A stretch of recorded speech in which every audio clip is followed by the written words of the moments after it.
Vamos a abrir nuestra Biblia en Efesios 4:30. Efesios 4:30, y leemos la palabra de Dios en el nombre del Padre, del Hijo y con la guianza de su Santo Espíritu. Dice la palabra: y no contristéis al Espíritu Santo de Dios, con el cual fuiste sellado para el día de la redención. El título para este mensaje de la serie, Una iglesia guiada por el Espíritu Santo, este es el mensaje número 6. No contristéis al Espíritu Santo.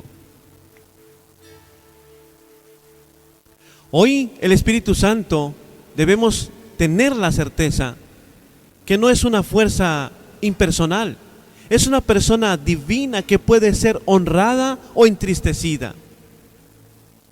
Contristarlo significa causar tristeza mediante actitudes y comportamientos.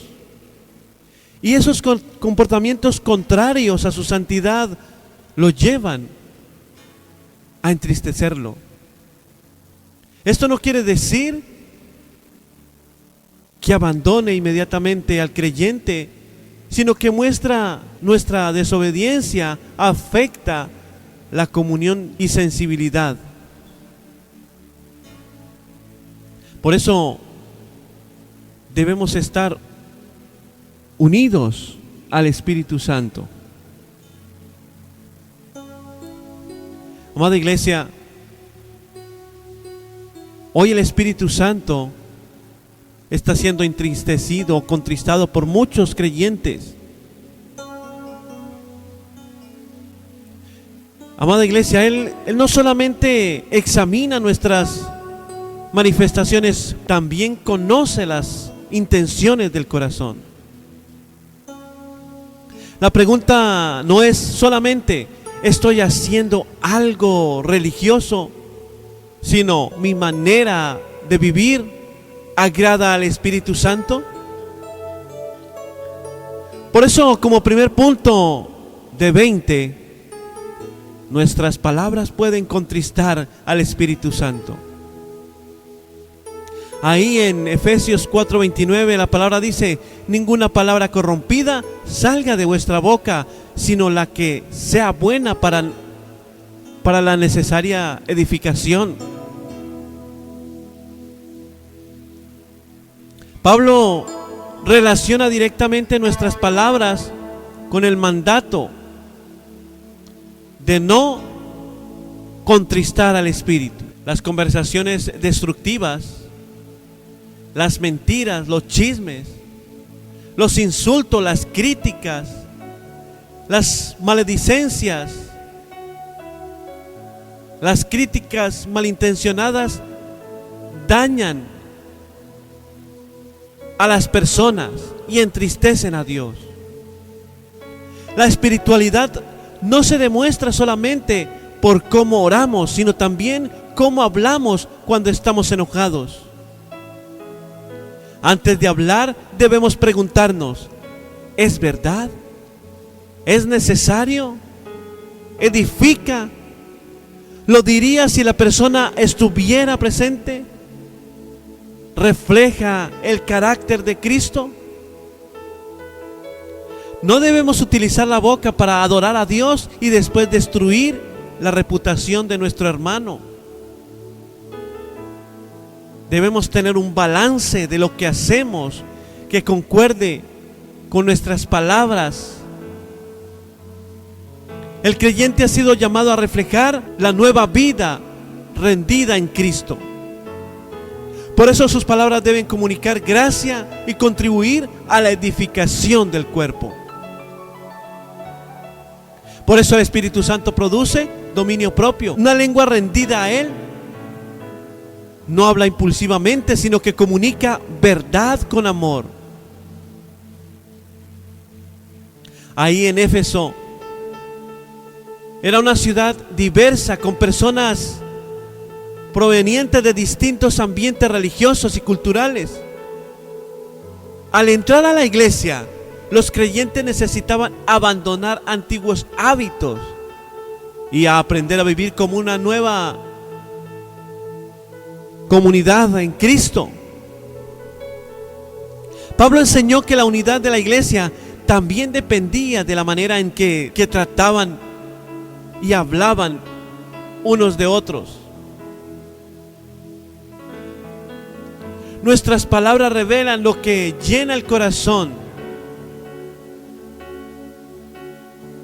Cuando existe amargura, orgullo o envidia en nuestro interior, tarde o temprano se expresarán por medio de la boca. El Espíritu Santo quiere sanar primero la fuente para después transformar nuestras conversaciones.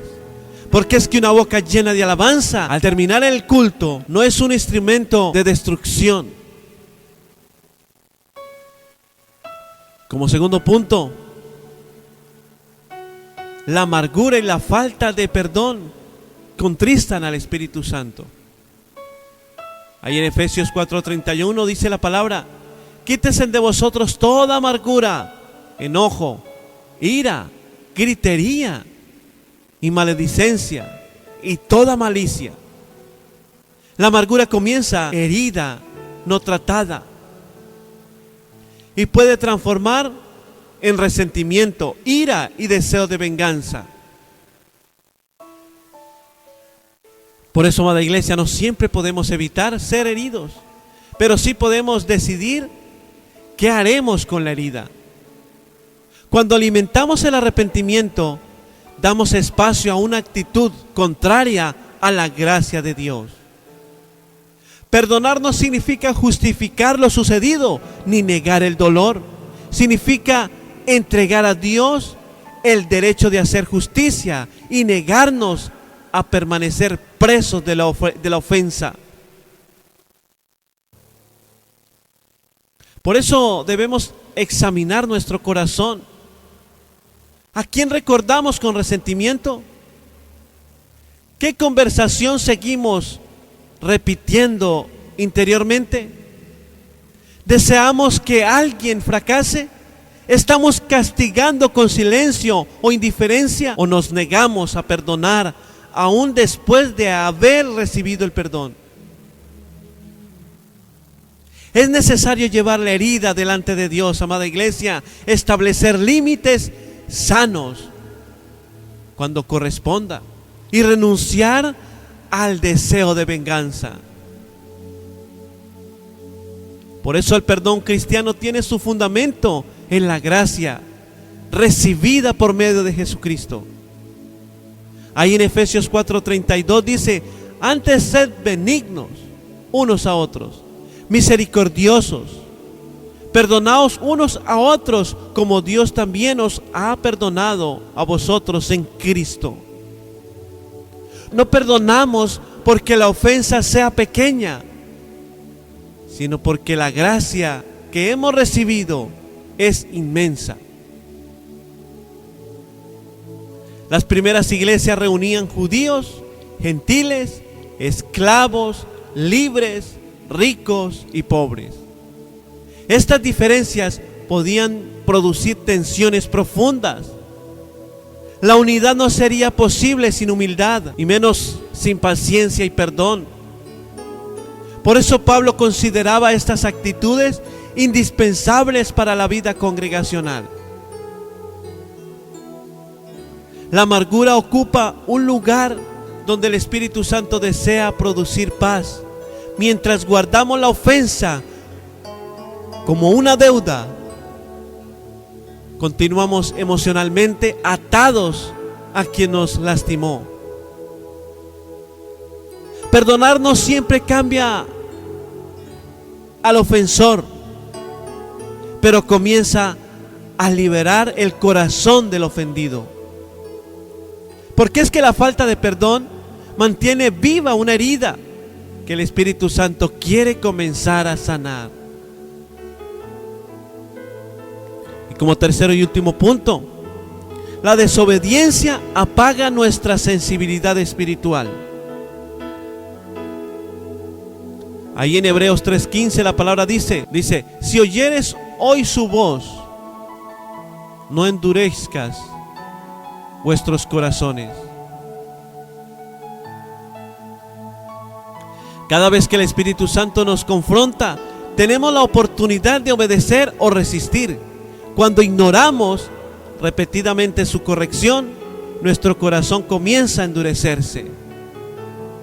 Al principio una conducta produce convicción, después intentamos justificarla, y si continuamos, podemos terminar normalizando aquello que antes reconocíamos como incorrecto. Por eso el problema no es que el Espíritu Santo haya dejado de hablar, sino que hemos dejado de responder. Si el Espíritu Santo está indicando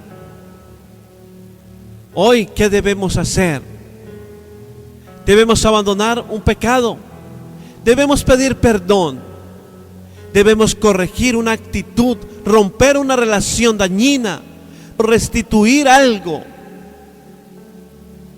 reconciliarnos con alguien quizás, regresar a la oración.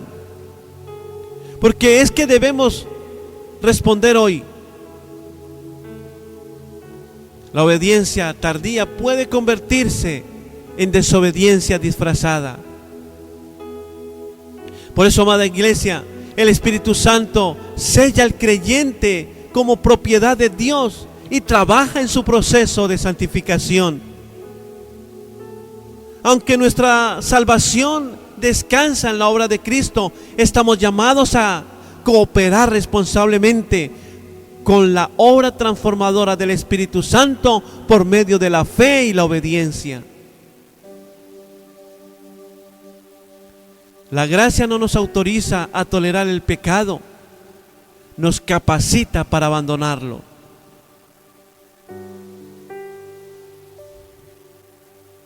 Hebreos recuerda la experiencia de Israel en el desierto.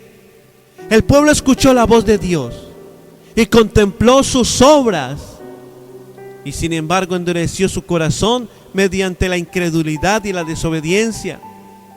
Esta historia fue utilizada como una advertencia para que los creyentes no repitan el mismo error. Por eso la sensibilidad espiritual se conserva obedeciendo en las cosas pequeñas. Una conciencia limpia no se obtiene fingiendo perfección,